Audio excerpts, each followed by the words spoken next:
یہاں پر آپ کو سب سے پہلے عام خبر سے آگاہ کریں، چیف جسٹس نے نگراں حکومت پر سوالات اٹھا دیے۔ چیف جسٹس قاضی فائز عیسیٰ نے ملک بھر میں ایک ساتھ انتخابات کرانے کے کیس کی سماعت کے دوران نگراں حکومت پر سوالات اٹھا دیے ہیں۔ چیف جسٹس آف پاکستان کے سربراہی میں 3 رکنی بینچ نے درخواست پر سماعت کی ہے۔ وکیل شاخاور کا کہنا تھا کہ اب اس درخواست کی ضرورت نہیں رہی، کل عدالت پہلے ہی یہ معاملہ اٹھا چکی ہے، یہ اس وقت ہم نے ایک کوشش کی تھی، اس وقت عدالت نے 14 مئی کو انتخابات کا آرڈر دیا تھا، اس وقت سپریم کورٹ نے 14 مئی کو پنجاب میں انتخابات کرانے کا حکم جاری کیا تھا، پھر ہم نے ملک بھر میں ایک ساتھ انتخابات کرانے کی درخواست دائر کی۔ چیف جسٹس نے کہا کہ یہی تو سارا جھگڑا ہے، کیا اس وقت کوئی آرڈر آف دی کورٹ جاری ہوا تھا؟ وکیل شاخاور کا کہنا تھا کہ 4 آرڈر آف دی کورٹ جاری ہوئے تھے۔ چیف جسٹس کا کہنا تھا کہ کسی مقدمے پر مختلف رائے ہو تو ایک آرڈر آف دی کورٹ جاری ہوتا ہے۔ وکیل کا کہنا تھا کہ اس طرح کا آرڈر آف دی کورٹ نہیں ہوا۔ جسٹس اطہر من اللہ نے کہا کہ آپ کو تو 14 مئی انتخابات کے سپریم کورٹ آرڈر کی خلاف ورزی کی درخواست دائر کرنا چاہیے تھی، آپ نے یہ درخواست دائر کر کے آئین کی خلاف ورزی کرنے کی کوشش نہیں کی۔ چیف جسٹس کا کہنا تھا کہ کس شخص نے سپریم کورٹ کے 14 مئی کے انتخابات کرانے کے حکم کی خلاف ورزی کی؟ الیکشن کا فیصلہ دینے والے بینچ کا آرڈر آف دی کورٹ کہاں ہے؟ آرڈر وہ ہوتا ہے جس پر سب ججز کے دستخط ہوں۔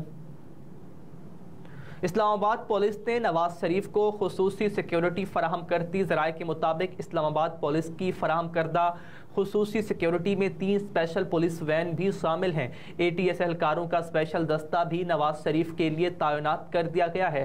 ذرائع کے مطابق اسلام آباد پولیس کا خصوصی اسکواڈ نواز شریف کے ساتھ سیکیورٹی ڈیوٹی دے گا۔ ذرائع نے بتایا کہ نواز شریف کو پہلے ہی سابق وزیر اعظم کی سیکیورٹی دی جا چکی ہے۔ لاہور میں اسموگ کا سبب بننے والی گاڑیاں اور موٹر سائیکلیں بند کرنے کا حکم۔ اسموگ سے نمٹنے کے لیے وزیر ٹرانسپورٹ کی جانب سے فیلڈ سٹاف کو متحرک رہنے اور سخت اقدامات کی ہدایات کی گئی ہیں، اور کہا کہ اسموگ کا سبب بننے والی ٹرانسپورٹ سے کوئی رعایت نہیں برتی جائے گی۔ وزیر ٹرانسپورٹ کا کہنا تھا کہ گزشتہ 2 ماہ میں 8,348 گاڑیوں اور موٹر سائیکلوں کے خلاف ایکشن لیا گیا ہے، جبکہ فٹنس سرٹیفکیٹ موجود نہ ہونے والی 4,682 گاڑیوں کے خلاف بھی ایکشن لیا ہے۔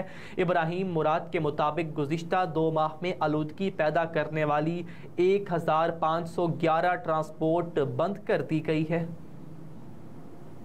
امجد صابری کے قتل کا مرکزی ملزم 7 سال بعد کراچی سے گرفتار کیا جا چکا ہے۔ کراچی کے علاقے پٹیل پاڑا سے سی ٹی ڈی نے کل عدم تنظیم کے دہشت گرد کو گرفتار کر لیا۔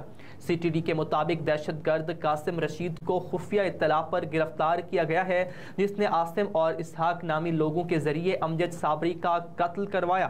حکام کے مطابق گرفتار دہشت گرد نے 4 رینجرز اہلکاروں کے قتل کا بھی اعتراف کیا۔ ملزم نے صدر پارکنگ پلازا کے قریب 2 آرمی اہلکاروں کے قتل کا بھی اعتراف کیا۔ حکام کا کہنا ہے کہ ملزم نے تفتیش میں مختلف وارداتوں میں ملوث ہونے کا اعتراف کیا۔ سی ٹی ڈی کے مطابق گرفتار دہشت گرد سے دستی بم، پستول اور بارودی مواد برآمد کیا گیا ہے، اور یہ ملزم پہلے بھی گرفتار ہو کر جیل جا چکا ہے۔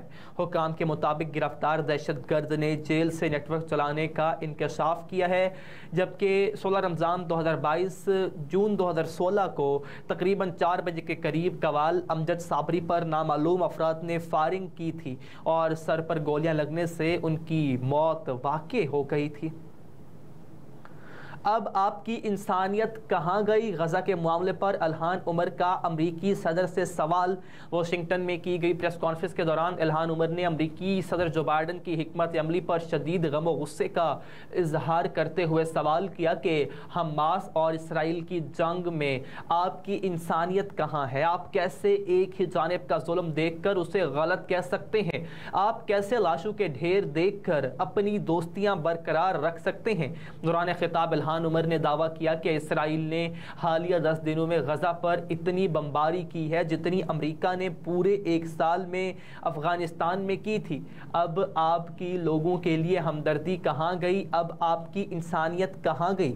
مسلم امریکی رکن کانگریس کا مزید کہنا تھا کہ ہمارے پاس ایک ایسا صدر ہے جو یرغمالیوں کو رہا کرنے کی بات کر رہا ہے، جو امریکی شہریوں کو اسرائیل سے نکالنے کی بات کر رہا ہے، لیکن خود کو یہ کہنے پر آمادہ نہیں کر رہا کہ میں ان سینکڑوں ہزاروں امریکیوں کو بچانے کے لیے کام کرنا چاہتا ہوں جو غزہ میں پھنسے ہوئے ہیں۔ اسرائیل اور حماس جنگ عالمی اقتصادی ترقی کے لیے بڑا دھچکا ہے۔ عالمی بینک کے صدر کا انتباہ: اسرائیل اور حماس کے درمیان جنگ عالمی اقتصادی ترقی کے لیے ایک سنگین دھچکا ثابت ہوگا۔ یہ انتباہ عالمی بینک کے صدر ایجے بینگا نے سعودی عرب میں ایک کانفرنس سے خطاب کرتے ہوئے کہا۔ انہوں نے کہا کہ حال ہی میں غزہ اور اسرائیل میں جو کچھ ہوا، میرے خیال میں اس سے اقتصادی ترقی پر سنجیدہ اثرات مرتب ہوں گے۔ انہوں نے مزید کہا کہ میرے خیال میں ہم اس وقت بہت خطرناک موڑ پر کھڑے ہیں۔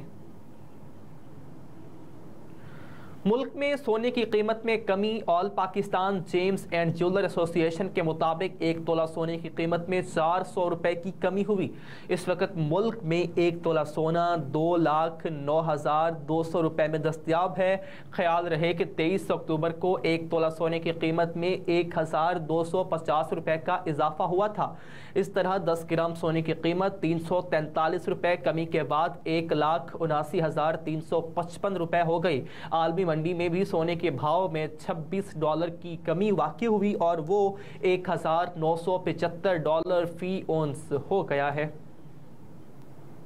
50% پاکستانیوں نے مسلم لیگ نون کے قائد نواز شریف کی وطن واپسی کو ملکی مستقبل کے لیے بہترین قرار دے دیا۔ عوامی آراء جاننے کے حوالے سے معروف ادارے گیپ پاکستان نے نیا سروے جاری کر دیا۔ گیپ پاکستان کے سروے کے مطابق 30% پاکستانیوں نے ملکی معاشی بحران کے حل کے لیے نواز شریف سے امیدیں باندھ لی ہیں، جبکہ 22% نے پی ٹی آئی چیئرمین کو واحد امید کہا۔ 30% نے مایوسی کے ساتھ کہا کہ معاشی بحران کوئی حل نہیں کر سکتا۔ سروے کے مطابق نواز شریف کی مینار پاکستان پر تقریر 34% پاکستانیوں نے سنی، 80% نے تقریر کی تعریف کی، جبکہ 50% پاکستانیوں نے نواز شریف کی وطن واپسی کو ملکی مستقبل کے لیے بہترین قرار دے دیا۔ سروے میں 51% نے نون لیگ کے لیے آئندہ انتخابات میں جیتنے میں بھی مددگار ثابت ہونے کا کہا، جبکہ 70% مفاہمت کے بھی حامی نظر آئے۔ سروے کے مطابق ملکی ترقی کے لیے نواز شریف کی چیئرمین پی ٹی آئی سمیت تمام سیاسی رہنماؤں کے ساتھ مل کر کام کرنے کا بھی مشورہ دیا گیا ہے۔ اہم خبریں آپ جان چکے۔ نیوز اسٹوڈیو سے اب تک کے لیے اتنا ہی۔ مزید باخبر رہنے کے لیے آپ دیکھ سکتے ہیں SM ٹی وی گلوبل۔